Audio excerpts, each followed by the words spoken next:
കാണിക്കണേ. ആ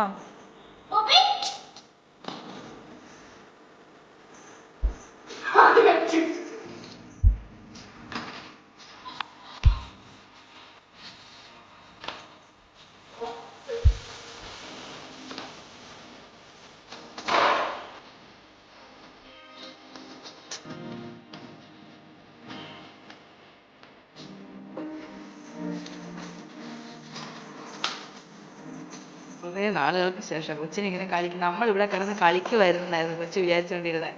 നമ്മളിവിടെ കിടന്ന് എക്സസൈസ് ചെയ്തില്ലേ? കൊച്ചന്നേരം കളിക്കുക. അതെടുക്കാൻ വേണ്ടിയാടി അതങ്ങ് തട്ടി.